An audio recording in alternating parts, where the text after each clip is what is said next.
Hello বন্ধুরা, welcome to my channel স্বপ্নের শিশুয়ালয়। আমি চলে এসেছি আপনাদের জন্য আরেকটি নতুন ভিডিও নিয়ে। এটি হচ্ছে সার্ভে করার পর আপনারা যে সারাংশ মাসিক ও বার্ষিক যে রিপোর্ট তৈরি করবেন সেই বিষয়ে। এটি আমাদের দপ্তর থেকে পাওয়া 10 নম্বর খাতা। এটি পেন্সিলে লিখতে হবে, এটা পেনে লিখলে হবে না, কারণ এটা সবসময় মাসে মাসে এবং বছরে মোছামুছি করতে হয়। তাহলে সারাংশ মাসিক ও বার্ষিক। জেলার নাম লিখবেন, আইসিডিএস প্রকল্পের নাম লিখবেন, সেক্টরের নাম লিখবেন, গ্রামের নাম লিখবেন বা ওয়ার্ডের নাম লিখবেন, অঙ্গনারী কেন্দ্রের নাম লিখবেন, অঙ্গনারী কর্মী নাম লিখবেন ও সহায়িকার নাম লিখবেন ও সবগুলোর কোড লিখবেন।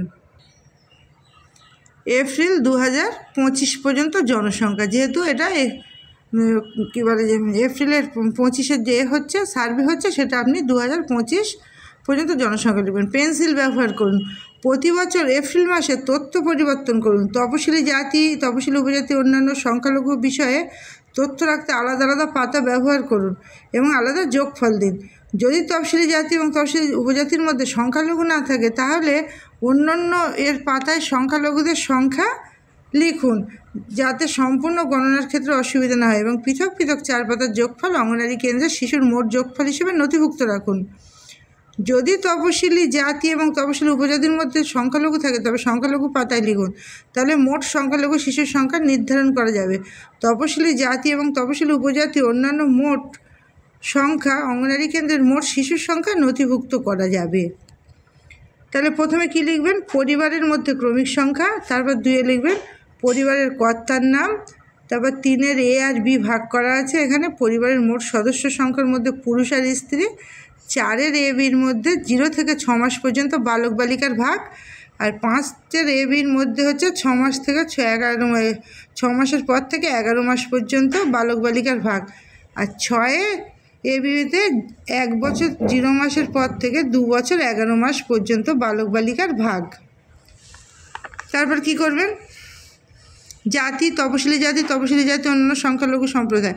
7-এর এ বি ভাগ আছে 3 বছর থেকে 0 মাসের পর থেকে 4 বছর 11 মাস পর্যন্ত বালক বালিকার ভাগ। 8-এর এ বি থেকে 4 বছর 0 মাসের পর থেকে 5 বছর 11 মাস পর্যন্ত বালক বালিকার ভাগ। আর 9-এর এ বি থেকে সকল শিশু 0 মাসের পর থেকে 5 বছর 11 মাস পর্যন্ত বালক বালিকার ভাগ। আর 10 হচ্ছে গর্ভবতী মহিলা, 11 প্রসূতি, আর 12-এর এ বি প্রকল্পের মোট প্রাপক পুরুষ স্ত্রী, আর 13-এ হচ্ছে কিশোরী।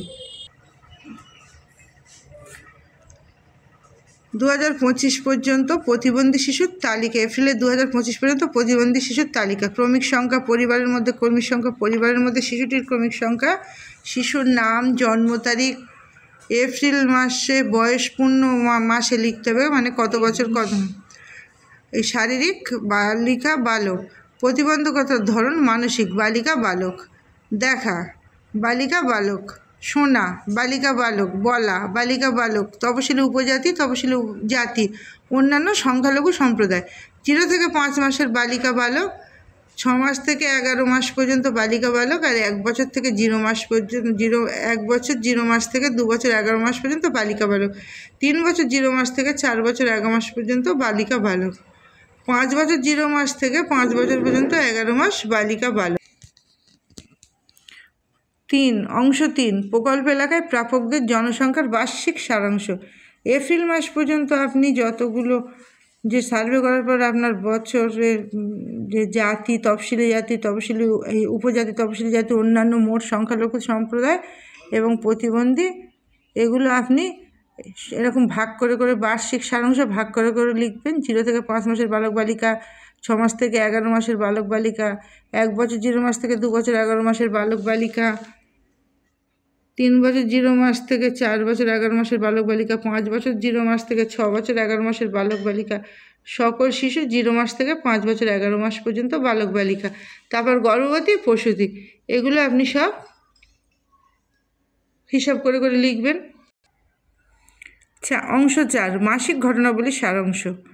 আপনি গর্ভবতী মহিলাদের, অঙ্গনারী কেন্দ্র এলাকার বাসিন্দাদের মধ্যে ঘটনাবলীর মাসিক প্রতিবেদন আপনি গর্ভবতী মহিলাদের রেজিস্ট্রেশন এখানে যোগ করবেন, যতজনের হবে পরপর লিখবেন। জীবিত শিশুর জন্ম যোগ করে করে লিখবেন, সংখ্যা লিখবেন। মৃত শিশুর জন্ম, এখানে সংখ্যা লিখবেন। জন্মের 3 দিনের মধ্যে ওজনের সংখ্যা লিখবেন। 2.5 কেজির কম ওজনের শিশুর সংখ্যা লিখবেন। এদিকে সমস্ত আপনি বালক বালিকা প্রত্যেক মাসের এপ্রিল, মে, জুন, জুলাই, আগস্ট এমন করে ভাগ করে লিখবেন।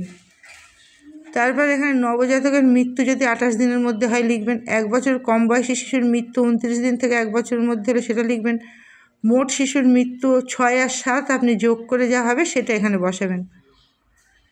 1 থেকে 5 বছরের শিশুর মৃত্যু এখানে মাইনাস, গর্ভাবস্থায় মৃত্যু মাইনাস, প্রসবকালীন মৃত্যু এরকম মাইনাস হবে। প্রসবের 42 দিনের মধ্যে প্রসূতি মায়ের মৃত্যুও লিখবেন মাইনাস করে। 15 থেকে 49 বছরের মহিলার মৃত্যু উপরে উল্লিখিত মৃত্যু ব্যতীত। প্রাথমিক স্কুলে ভর্তির সংখ্যা আপনি এখানে লিখবেন যারা চলে যাচ্ছে আমাদের কেন্দ্র থেকে।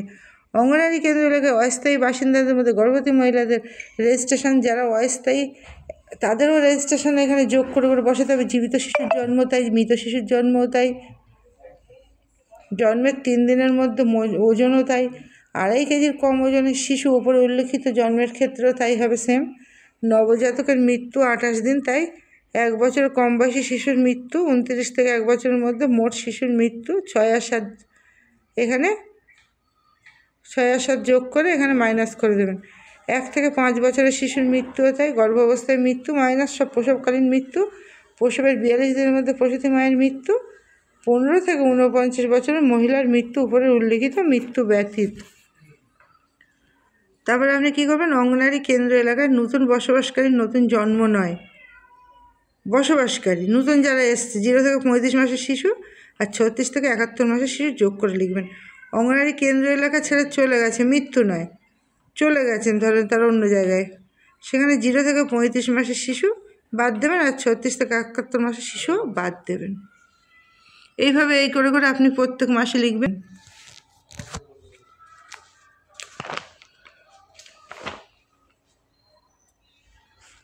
অংশ 6-এ আপনি কী করবেন, অংশ 6-এ আপনি প্রাক প্রাথমিক শিক্ষা কর্মসূচির মাসিক সারাংশ লিখবেন। এখানে মাস বছর দেবেন, জাতি উপস্থিতি, তপশিলি জাতি ও তপশিলি উপজাতি অন্যান্য মোট সংখ্যালঘু সম্প্রদায় দৈনিক মোট উপস্থিতি।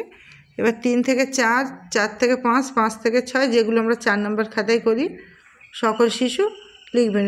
প্রাক প্রাথমিক শিক্ষা প্রতিটি ক্রিয়াকলাপ মাসে কতবার ব্যবহার করেছে, ক্রিয়াকলাপ 1, 2, 3, 4, 5, 6, 7, 8, 9, 10 করে 10টা অন্ততপক্ষে 4টি প্রাথমিক শিক্ষার ক্রিয়াকলাপ ব্যবহার করা হয়েছে এমন দিনের সংখ্যা। যে কোনো প্রাথমিক শিক্ষার ক্রিয়াকলাপ ব্যবহার করা হয়েছে এমন দিনের সংখ্যা। এগুলো আপনি 4 নম্বর খাতায় লেখা আছে। সংখ্যা চেনানো, রং চেনানো, শারীরিক বিকাশ, সূক্ষ্মপেশির বিকাশ, এগুলো সব পরপর লেখা আছে, আপনি সেগুলো দেখে আপনি এখানে লিখবেন। আপনি অংশ 7-এ দেখবেন সম্পূর্ণ টিকাকরণের মাসিক সারাংশ। তারপরে আপনি এখানে প্রতিবেদনের মাসে 12 মাস পূর্ণ হওয়া শিশুর সংখ্যা, উপরে উল্লিখিত শিশুর মধ্যে কতজনের পূর্ণ টিকাকরণ হয়েছে এপ্রিল, মে, জুন, জুলাই এরকম করে প্রত্যেক মাসে আপনি বসিয়ে দেবেন। প্রতিবেদনের মাসে 12 মাস পূর্ণ হওয়া শিশুর সংখ্যা এরকমভাবে বসিয়ে দেবেন। 12 মাস পূর্ণ হওয়া শিশুর সংখ্যা, উপরে উল্লিখিত শিশুর মধ্যে কতজনের পূর্ণ টিকাকরণ হয়েছে সেগুলো লিখে দেবেন, যে কাদের পাওয়ার যোগ্য আর কারা পুরো পেয়েছে সেইগুলো লিখতে হবে। এখানে শুধু যোগ্য হলে হবে না, পেয়েছে সেগুলো লিখতে হবে। এখানে অংশ 8-এ মৃত্যু সংক্রান্ত বিবরণ। স্থায়ী অস্থায়ী বাসিন্দাদের ক্ষেত্রে মৃত্যুর বিবরণ নথিভুক্ত করতে আলাদা পৃষ্ঠা ব্যবহার করুন। ক্রমিক সংখ্যা, পরিবারের ক্রমিক সংখ্যা, পরিবারের মধ্যে ক্রমিক সংখ্যা, এখানে নাম, লিঙ্গ, জন্ম তারিখ, মৃত্যুর তারিখ, মারা যাওয়ার সময় বয়স, আপনার মারা যাওয়ার স্থান, যে গ্রাম বা শহরে মৃত্যু হয়েছে তার নাম। 10 হচ্ছে গর্ভবতী অবস্থায় মৃত্যু, হ্যাঁ অথবা না। প্রসবকালীন মৃত্যু, হ্যাঁ অথবা না। প্রসবের 42 দিনের মধ্যে মৃত্যু, হ্যাঁ অথবা না। যে তারিখে নথিভুক্ত করা হলো মাস ও বছর সেগুলো লিখতে হবে। আশা করি আপনারা সব বুঝতে পেরেছেন। যদি না বুঝে থাকেন আপনারা কমেন্টে লিখবেন, আমি সেই বিষয়ে আপনাদের উত্তর দেব। আজকের ভিডিওটি ছিল এই পর্যন্ত। আপনারা লাইক, শেয়ার ও কমেন্ট করুন এবং আমার চ্যানেলটিকে সাবস্ক্রাইব করে আমার পাশে থাকুন। ধন্যবাদ।